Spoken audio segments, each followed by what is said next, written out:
Welcome back to the Journey to the FarLands. All right.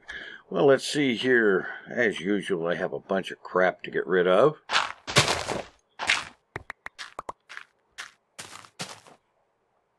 And there doesn't seem to be anything nasty floating about here or walking about, which would be more important.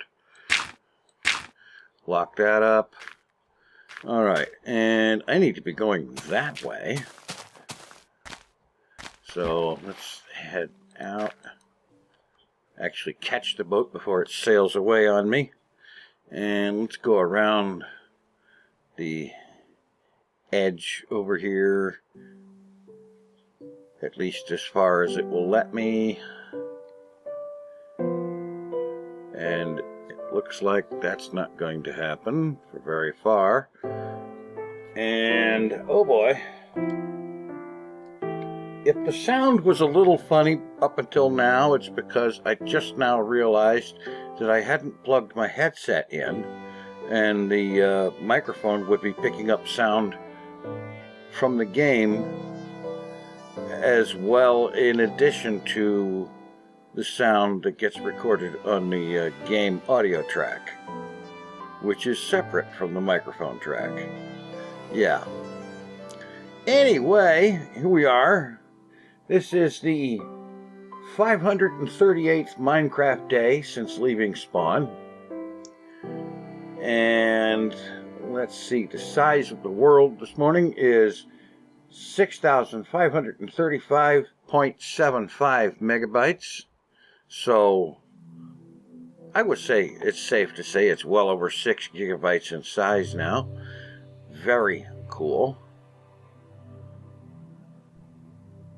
It also takes a while to make a backup copy, because I do make reasonably frequent backup copies, just in case. And it takes about 5 minutes to make one of those copies now. So, yeah. Okay, well, anyway, continuing onward, heading in a generally westerly direction. Headed to the FarLands, which only exists, well, they exist in 1.7.3, which is what I'm running right now, and they don't exist in any version of Minecraft after that. Now, granted, I've heard about there being mods that put them back, but pardon me for saying so, but that sort of kind of feels like cheating. You know, it really kind of does. Let's see if I can do this. Hey, without kicking the thing away. I have a habit of doing that. Put down a boat, try to get in it, and end up hitting the thing, and it goes flying away somewhere, and I have to chase it half the way to the next shore, which is patently ridiculous. As if you could patent something that was ridiculous, but whatever. I'm sort of rambly-babbly here this morning because it's just that kind of a morning. But whatever. I figure we'll just get in here and start doing this and see what happens. Let's see.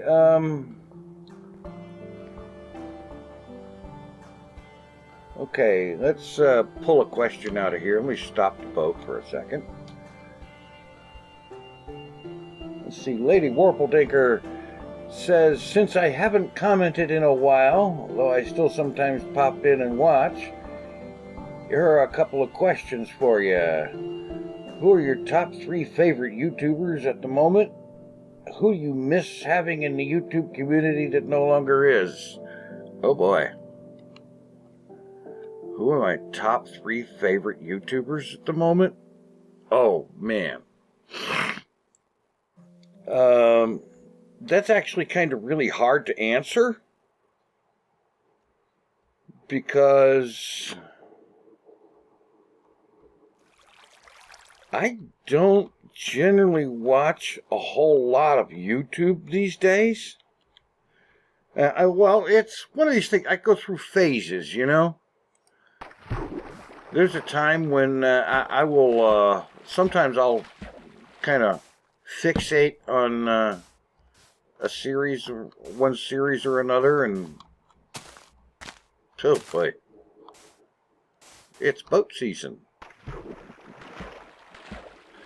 You know, I will kind of get hooked on a series or something, and I'll just sort of binge watch the whole thing from start to finish, and you know, something like that.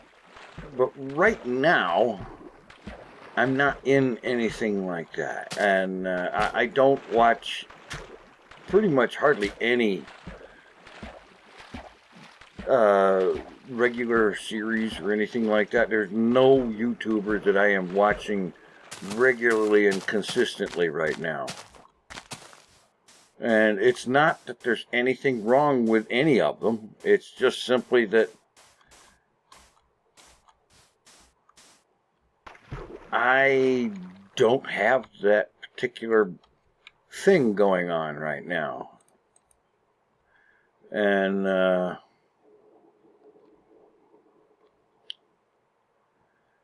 yeah, it's kind of a goofy thing, you know. I sit here and I'm making YouTube videos almost daily. Well, daily for the most part. And then, of course, game videos, which used to be daily, and now I'm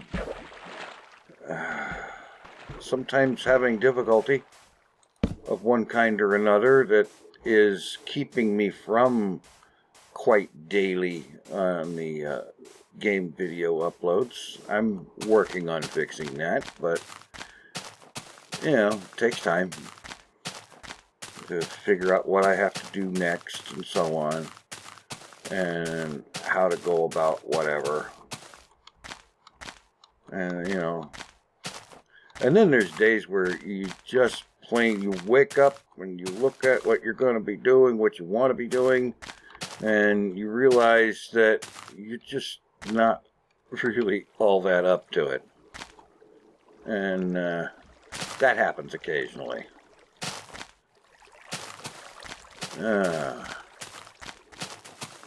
Oh, heck. I should have taken the long way around. But then I wouldn't have had to go down into this valley and then jump my way back out of it. Anyway, so I don't know. There's plenty of great YouTubers out there, but there's actually nobody that I watch regularly right now. I might catch something occasionally, but I can't honestly call anybody a favorite. And, you know, like I said, this is not detracting from anyone in any way. It's just nothing really sticks out right now, you know? And it's kind of an awkward sounding, or at least it feels like an awkward kind of answer. You know, it feels awkward to me. But that's where it is right now. That's where I'm sitting. Is no one YouTube personality is kind of hanging out all that much in my head. You know, not being anything that I'm really too focused on. As you may recall, I've mentioned a time or three that this summer I started writing again, and I'm working on a story. Actually, I got 2 or 3 going, most of which will never see any kind of publication at all. But honestly, that's where most of my mind is right now. Is figuring things out for how to do how to handle certain situations in the story, and how to get the thing from where it is now to where I want to take it, you know? Okay, let's see. It is time to do this.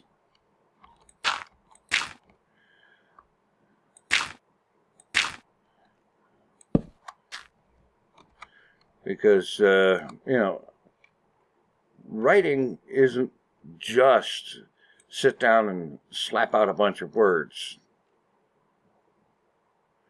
Because if it was that easy, everybody would be published. And really, sincerely, it ain't. I've got a good idea. My story, I think, is a good one. It's got good ideas to it. And I think there's a good plot line to it. And the trick is getting it from one point to another without having it sound stupid when I read it back to myself. Because that's something I do a lot of, is proofreading anytime I write anything. I mean, if I do something as simple as write an email,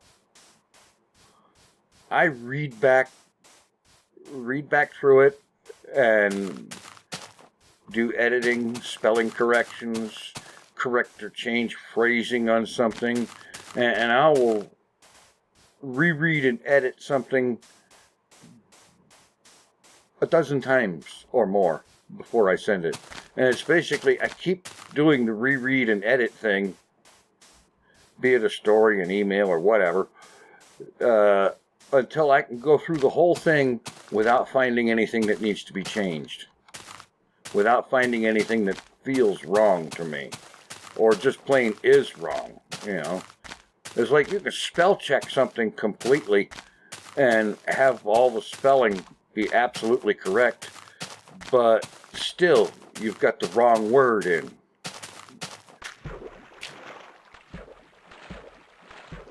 It's like having your and your, like your as in Y-O-U-R, as in your thing, your place, whatever, something that is yours, and your as in Y-O-U apostrophe R-E as in you are. You know, little things like that, they happen a lot. And I've noticed that, especially these days, most people don't catch stuff like that. And that's one of the big gripes I have about a lot of fan fiction stuff, is that the people writing it, you can tell that they're not doing a whole lot of proofreading. Oh, I need to make boats. Because there is so many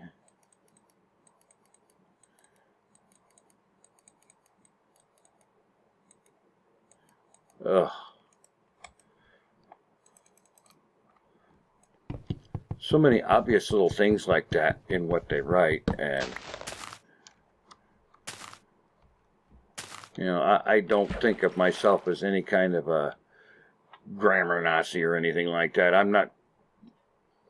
I don't know from all of that all that much, but there are some obvious things that just stick right out, just drive you nuts to look at them, and so on. And sometimes just the way things are phrased can drive you nuts too, because you read somebody writing, somebody's got a story, you're reading a story, and it's actually a good story. It's a good story idea.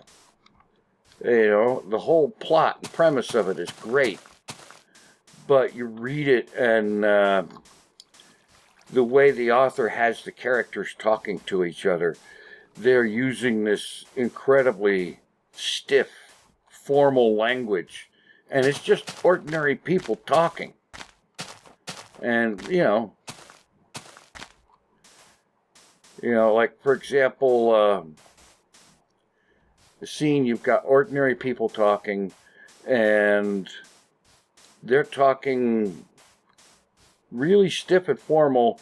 Like, for example, they don't use contractions at all. Because, and that just feels weird, because people talking to each other use contractions all the time. It's like you don't see people say, I have this, I have that, I am doing this, I am doing that. It's, I have this, I am, or I'm that, or I've this, or, you know, they use the contractions all the time when they're speaking. And you have to, an author has to remember that when you're writing dialogue, you have to remember that this is actually people speaking that you're writing, not just some kind of formal email or formal letter or something, you know. And how did I get off on this tangent? I don't know. I started talking about writing. That's what it was. And next thing you know, I just sort of diverted myself onto a, I don't know, kind of, I guess kind of a pet peeve in writing. You know, things that I try not to do in writing, and I especially try not to do it because I see so many people doing it, and it drives me nuts when I see it. So, if I don't want to see it in other people's stuff, I really don't want to see it in mine. And, yeah. But, you know, that's right. That's where it came from. What I'm spending most of my time on these days is writing, is various elements of the story that I'm working on. You know, shut up, Cal. I've worked out a lot of details for it. I have actually recorded a timeline, as in a list of dates and what events happen on those dates, so that I can keep it straight, so that at some point when say the story is moved up to like June of 2008 or something like that, and I'm referring to something that happened the previous December, I don't have to sit and wonder, did I do this, did I do that, or take the extra amount of time that it would take to simply reread the story to find it. I've got this separate text file that has a list of all the dates, everything that happened, and the date that it happened on. And it's all arranged in chronological order as well. So, if I'm talking about something that happened back in December, I can go back on that list to December of 2007, for example, and say, hey, this happened there. And there's enough detail in the listing of the event, about the event, that I know what it is. And that helps me keep the chronology straight, so that I don't make stupid mistakes and talk about something that hasn't happened as if it already had. And so on, and other kinds of things that can, frankly, drive some readers crazy. So that's why I don't really have a favorite YouTuber right now. I'm not watching a whole lot of YouTube, and I don't know when that will change. At some point it will. You know, I will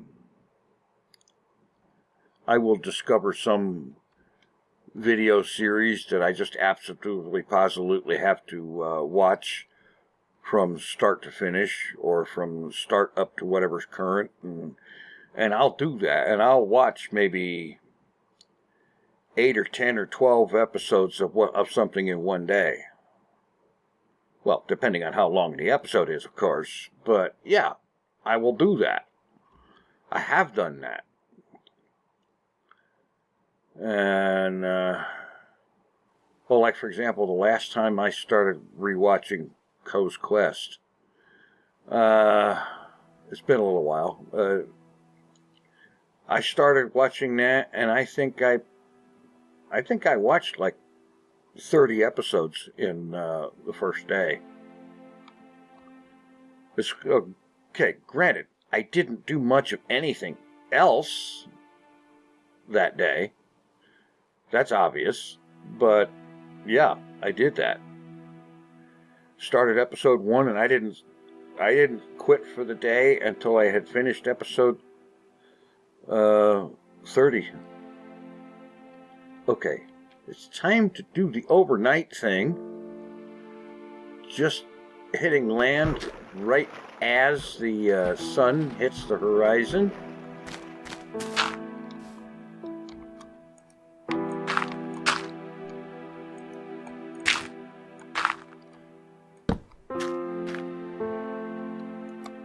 Okay. There we go. Got away with that nicely.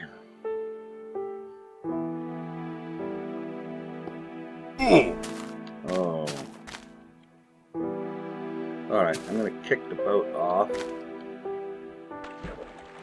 And then get in here and follow the coastline and just keep going on the water. Because it looks like this is basically just an island here, so time to keep going. I think I need to move on to something else. Oh, yeah. Who do I miss having in the community right now?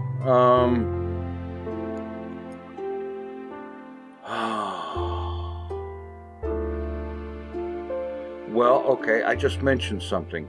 A favorite YouTube series of mine that I have rewatched several times over the years. And that would be is if CoStar was still making Co's Quest episodes. That would be awesome. Now, granted, he finished his quest and he's moved on to other things, and that's cool. But it would be awesome if he were still doing it. And yeah, I know that would mean he'd be up over, well, in the amount of time that's passed, he'd probably be up over 400 or 500 episodes by now. That would be huge.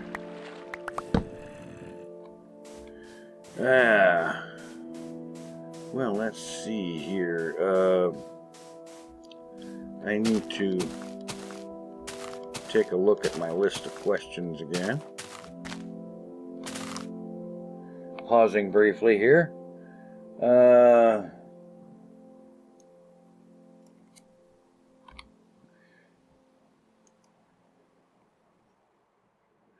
Okay, Jared Bueller says, doesn't bad weather literally add insult to injury for you? Injury is your pains, insult is your internet. Serious question. Okay, what was your favorite Hermitcraft season? Well, I could give you a cheap answer and say any of them that I was in, which would be anything from season 1 up to season 7. Granted, I got in there, I believe it was the end of season 1, and then very shortly after that, it switched over to season 2. But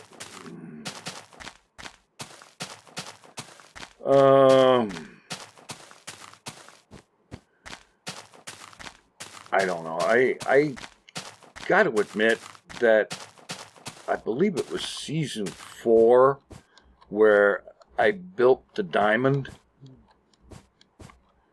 and it was built with glass and diamond block. I got to admit that that was cool and a lot of fun. And not only that, but I did a lot of flying that season because my internet wasn't quite as industrial strength crap as it currently is.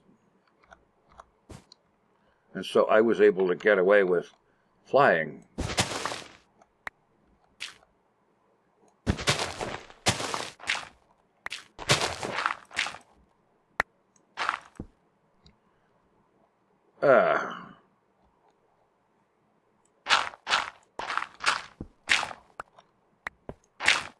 Oh, hey, here we go.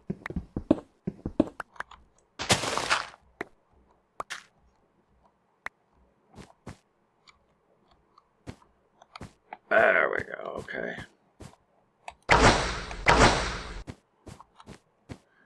And yes, I have this thing set up to use the sounds that were in use back in the day when this was the version. And I think they sound better. Like, yeah. Let's see. My favorite Hermitcraft season. Yeah, I think maybe season 4 or whatever it was, the one where I built the diamond. I'm pretty sure that was season 4, where we all set up on the mesa. That was really cool. Of course, season 5, I had a build there that I was really proud of. It took me, well, the whole season to build. Let's see. Getting rid of the extra dirt and the cobble I don't want. Because in season 5, it was actually a much bigger build, much more involved build than the diamond. Because that was a reproduction, a modern, a somewhat modern reimagining of Dogfort, which I'm sure some folks at least should recognize as being a significant build that CoStar did in Co's Quest. And what I did was I built the same place, only I made it like twice the size. Twice as long, twice as wide. And I did the best I could to come up with a reasonable reimagining of Dogfort, while staying as close to the original as I could manage. And I was happy with the way it turned out, and it was close to the end of the season when I reached the point where that thing was finished. I didn't want to touch it anymore, because if I kept working on it, I would end up messing it up, and I didn't want to do that. Hey, I actually got through a 2-block wide path in a boat. How about that? So I think so far it's probably a toss-up between season 4 with the diamond and season 5 with the Dogfort reproduction.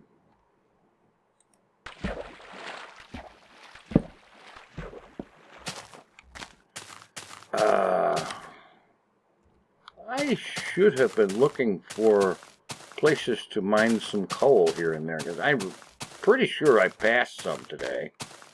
I need to be watching for that in the future,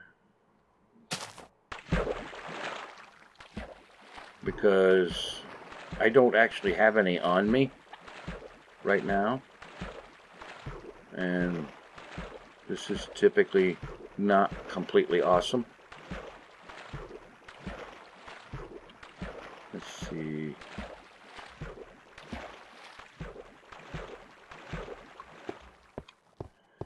Let's head around here. See if I see any free coal sitting out here. Doesn't look like it. Alright. Okay, it's getting late enough that I think it's time to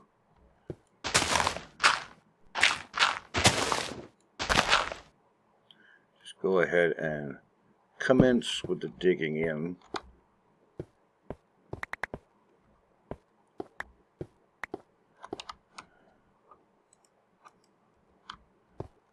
Yeah, right here.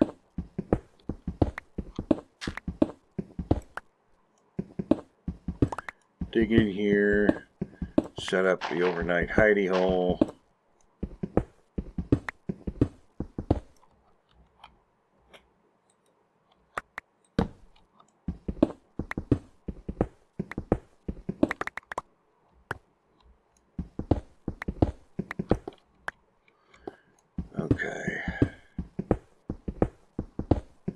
Yeah, there we go. Well, I hope my assorted general rambling stuff hasn't been too far rambly, but it happened. Oh, come on. That's supposed to be a bed, you dimwit. Oh, and that was supposed to be a torch. Alright. Anywho.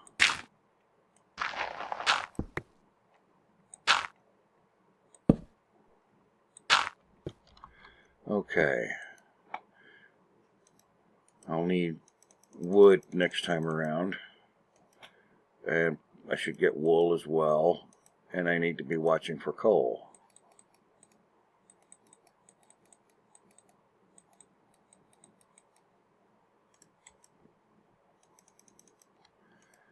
Okay, and 3 beds.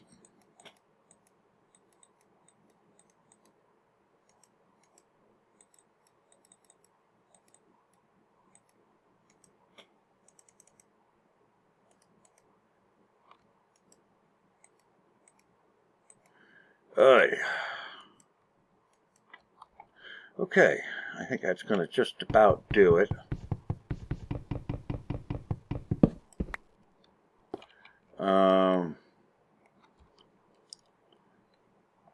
Okay, very close, just another tick or two here. One more and then that'll be that.